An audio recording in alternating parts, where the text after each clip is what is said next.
Salut YouTube. Récemment, Roman Polanski, réalisateur internationalement connu et reconnu, a sorti un nouveau film nommé J'accuse. Ce film, bien qu'il soit un film comme un autre sur l'affaire Dreyfus, n'est pas du tout anodin, car c'est le retour d'un réalisateur accusé plusieurs fois de viol sur mineurs.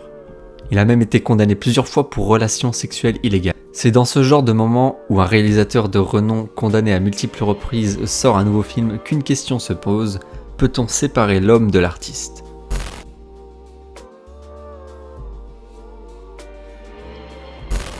Dans cette vidéo, on ne va pas revenir sur les accusations des artistes, on va vraiment se concentrer sur la question éthique: peut-on séparer l'homme de ses œuvres ?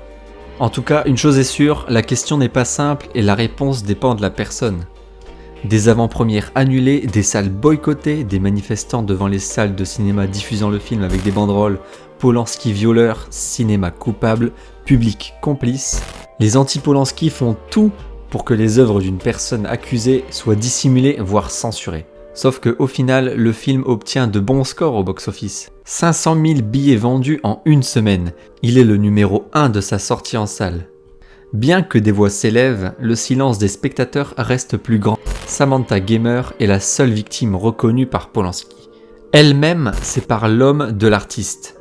Elle écrit publiquement à l'Académie des Oscars pour bien préciser qu'il faut séparer Polanski de son œuvre et qu'il faut oscariser le film Le pianiste de Polanski. C'est peut-être grâce à cette lettre que Polanski reçoit l'Oscar du meilleur réalisateur en 2003. 6 ans plus tard, Roman Polanski est arrêté en Suisse.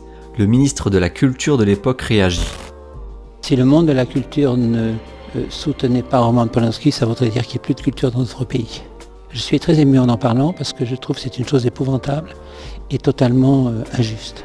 Roman Polanski est un cinéaste de réputation internationale et c'est une émotion très très profonde parce que Roman Polanski est un homme merveilleux.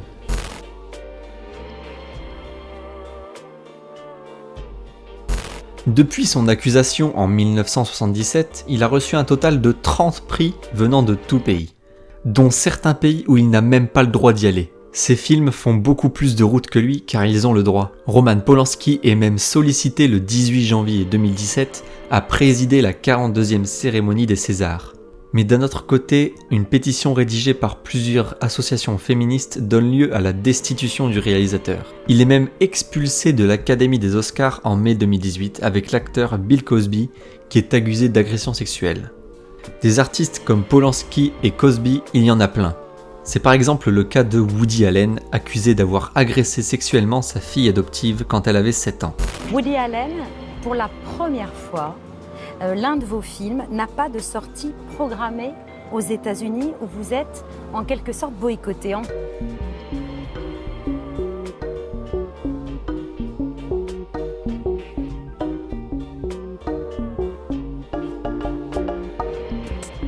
La justice américaine vous considère innocent et pourtant les accusations demeurent et le boycott avec.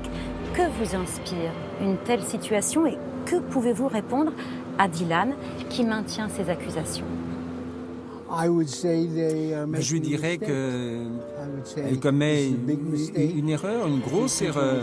Après toutes ces accusations, ses films sont censurés et interdits dans certains pays, et ses concerts sont boycottés par des fémènes. Un autre grand nom du cinéma, Bernardo Bertolucci, réalisateur italien ayant notamment réalisé le film Dernier Tango à Paris. Ce film est controversé car il y a une scène de viol. L'actrice jouant la violée ne fut pas prévenue de la scène avant le tournage pour éviter qu'elle ne joue l'humiliation et la rage, mais plutôt qu'elle la ressente, qu'elle la vive. Malgré cette scène, Bernardo Bertolucci est toujours défendu par beaucoup de défenseurs de la culture, dont Frédéric Bonneau, directeur de la Cinémathèque française, qui est l'une des bases de données les plus grandes du cinéma du monde. On vient de restaurer 1900 de Bernardo Bertolucci. C'est un des chefs-d'œuvre du cinéma européen. Bertolucci parle français mieux que nous trois réunis, est un ami de la France, de Paris, de la Cinémathèque. Il vit à Rome. Est-ce que je vais l'inviter ? Eh bien la réponse est non. Je ne vais pas faire venir Bernardo Bertolucci à Paris pour qu'il se fasse traiter de violeur par des demi-folles, alors que c'est un immense cinéaste qui n'a jamais violé personne. Lui, au moins, on en est sûr. Donc, dans des périodes comme ça, de flash totalitaire, de macartisme et de ligue de vertu, on finit par s'auto-censurer soi-même. Donc je m'auto-censure et je n'invite pas Bertolucci. Brillante victoire des soi-disant féministes. Des artistes boycottés, d'autres censurés, provoqués par certains, tandis que les mêmes artistes sont acclamés, honorés et récompensés par d'autres. Quand une œuvre est censurée et boycottée, c'est à cause de l'homme qui est derrière l'œuvre. Par contre, quand une œuvre est acclamée, c'est grâce à l'artiste qui est derrière le projet. Est-ce que le jugement d'un homme juge aussi ses œuvres ?